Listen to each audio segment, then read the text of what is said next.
Para mitra utama, suara yang lantang melawan badai hadapi rintang.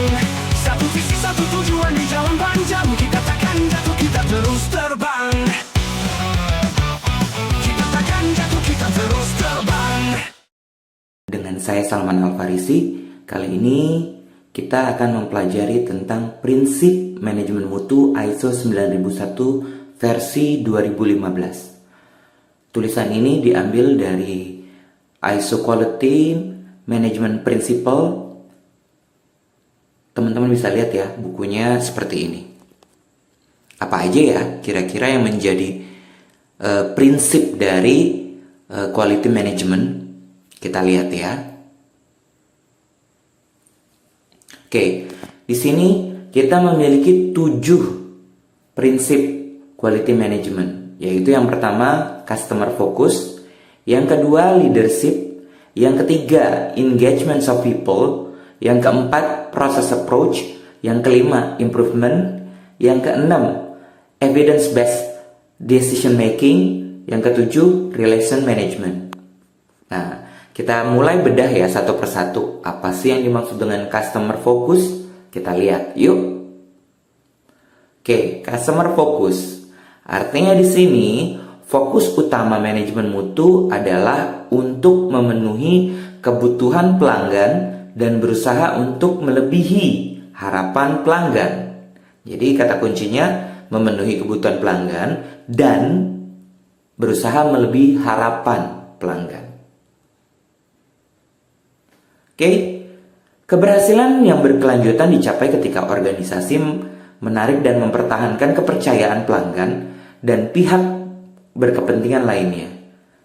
Setiap aspek interaksi pelanggan menyediakan kesempatan untuk menciptakan nilai lebih bagi pelanggan, memahami kebutuhan saat ini dan masa depan pelanggan, dan pihak berkepentingan lainnya berkontribusi untuk keberhasilan organisasi yang berkelanjutan. Nah, di sini ada kata-kata pihak berkepentingan lainnya. Apa aja ya? Nah, di sini istilahnya itu adalah interested party. Jadi apa aja sih yang masuk ke dalam interested party? Nextnya kita akan bahas tentang interested party ya di slide selanjutnya.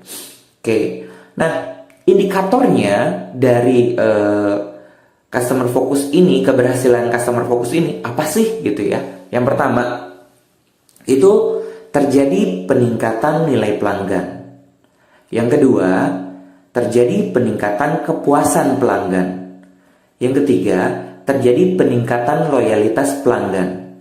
Yang keempat, terjadi peningkatan bisnis berulang. Yang kelima, peningkatan reputasi organisasi. Yang keenam, basis pelanggan yang diperluas. Dan yang terakhir adalah peningkatan pendapatan dan pangsa pasar.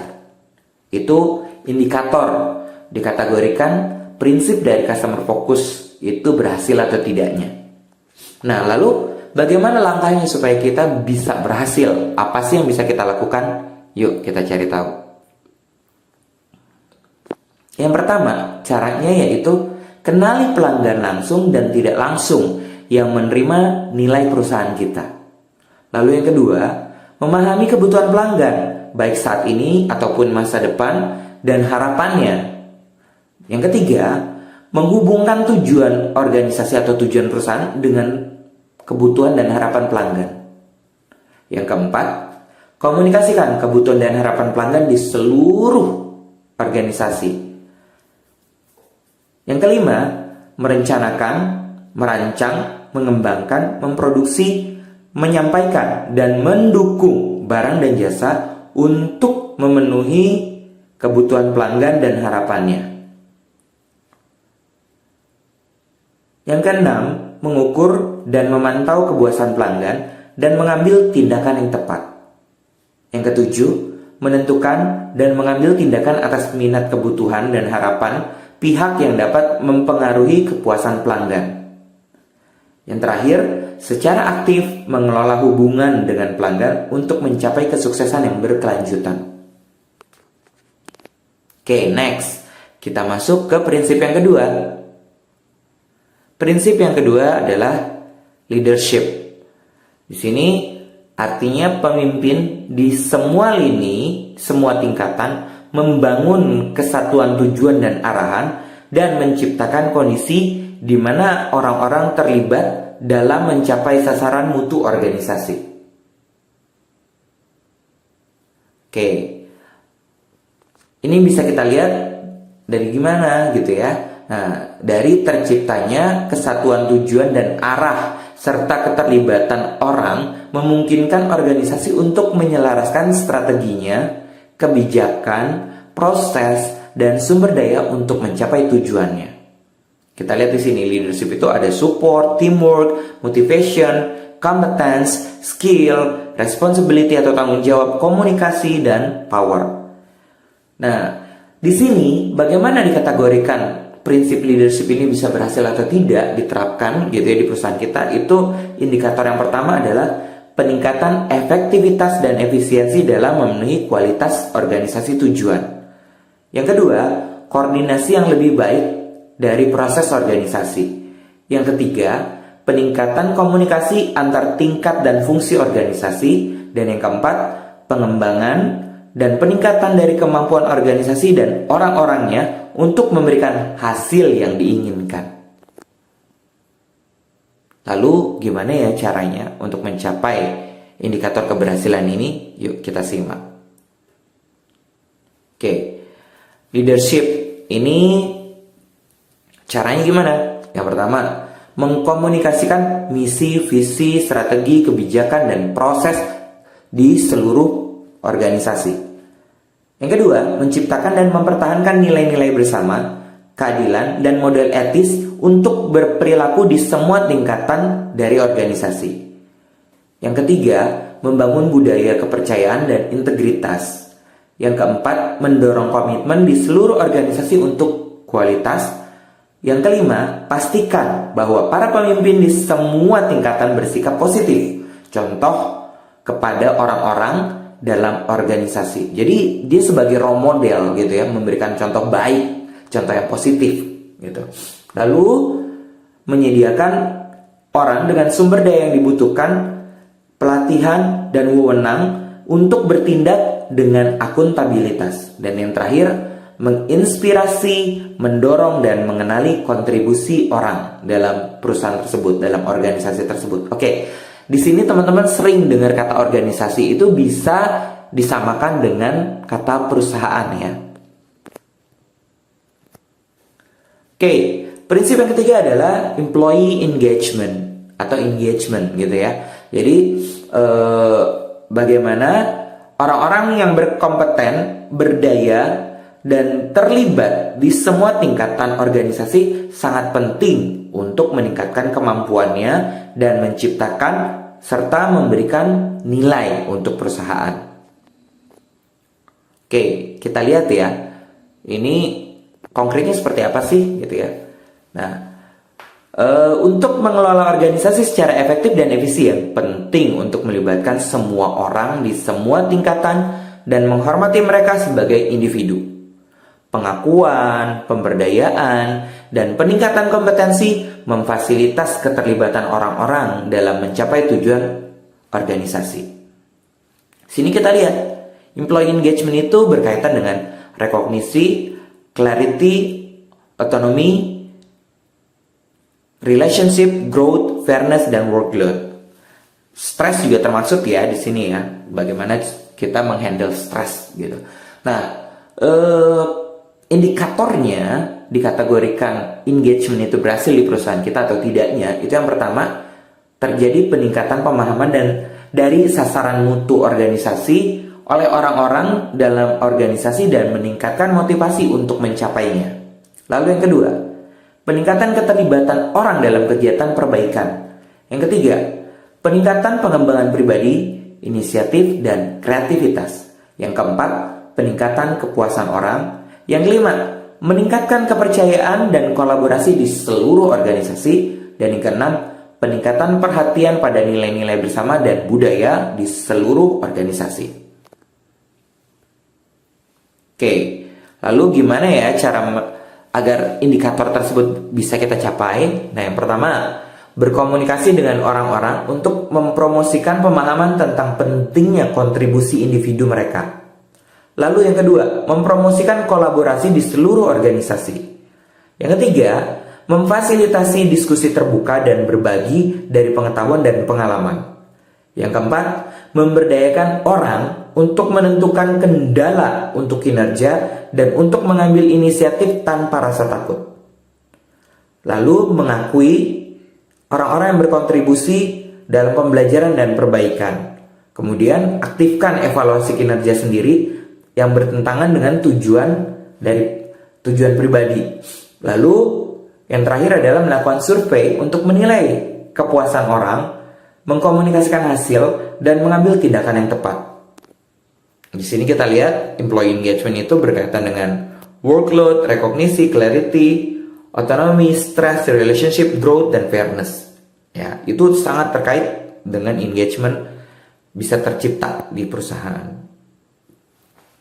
Oke, kemudian kita terkait dengan proses approach.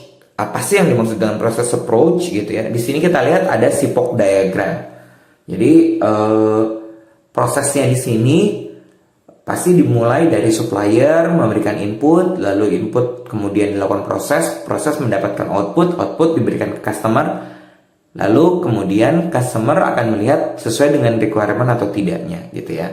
Itu selalu berulang seperti itu. Nah, ini proses approach itu apa sih?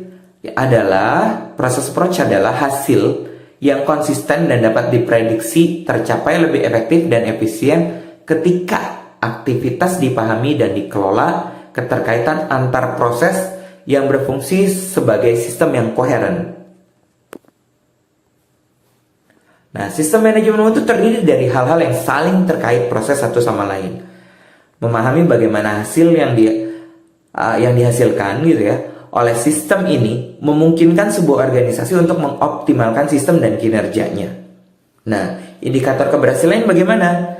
Kita lihat ya, di sini selain SIPOC diagram juga bisa digunakan untuk Tarter diagram gitu. Nah, indikator keberhasilannya kita bisa lihat dari peningkatan kemampuan untuk memfokuskan upaya pada proses utama dan peluang untuk perbaikan. Lalu yang kedua, hasil yang konsisten dan dapat diprediksi melalui sistem proses yang selaras. Yang ketiga, kinerja yang dioptimalkan melalui efektif manajemen proses dan penggunaan sumber daya yang efisien dan mengurangi hambatan lintas fungsi. Yang keempat, memungkinkan organisasi untuk memberikan kepercayaan kepada pihak-pihak yang berkepentingan mengenai konsistensinya, efektivitasnya, dan efisiensinya. Oke. Lalu gimana ya supaya kita bisa mencapai indikator tersebut untuk proses approach ini? Yang pertama, tentukan tujuan sistem dan proses yang diperlukan untuk mencapainya. Jadi kita tentuin dulu tuh tujuannya apa gitu ya. Lalu yang kedua, menciptakan wewenang, tanggung jawab, dan akuntabilitas untuk untuk mengelola proses tersebut gitu. Nah, biasanya akan terjadi benturan kepentingan antar satu departemen dengan departemen lain. Nah, ini bisa diselesaikan dengan cara konsensus, biasanya seperti itu. Lalu yang ketiga, memahami kemampuan organisasi dan menentukan sumber kendala sebelum tindakan. Lalu yang keempat, tentukan saling ketergantungan proses dan analisis efeknya. Modifikasi proses individu pada sistem secara keseluruhan. Yang kelima, kelola proses dan keterkaitan sebagai sistem untuk mencapai sasaran mutu organisasi secara efektif dan efisien. Yang keenam, pastikan informasi yang diperlukan tersedia untuk mengoperasikan dan meningkatkan proses dan untuk memantau, menganalisis, dan mengevaluasi kinerja dari sistem secara keseluruhan. Yang terakhir, mengelola risiko yang dapat mempengaruhi keluaran proses dan secara keseluruhan hasil dari sistem manajemen mutu tersebut. Oke, itu prinsip dari proses approach. Selanjutnya, prinsip improvement adalah organisasi yang sukses memiliki fokus yang berkelanjutan pada perbaikan. Improvement ini terkait erat dengan profit, tujuan, pengembangan, progres atau kemajuan, kesuksesan, dan keberhasilan. Peningkatan sangat penting bagi organisasi untuk dipertahankan tingkat kinerja saat ini, untuk beraksi terhadap perubahan dalam kondisi internal dan eksternalnya, dan untuk mencapai kesempatan yang baru. Nah, ini indikatornya bagaimana? Yang pertama, terjadinya peningkatan kinerja proses organisasi, kemampuan, dan kepuasan pelanggan. Yang kedua, peningkatan fokus pada investigasi akar penyebab dan tekad, diikuti dengan pencegahan dan tindakan korektif. Lalu yang ketiga, peningkatan kemampuan untuk mengantisipasi dan bereaksi terhadap resiko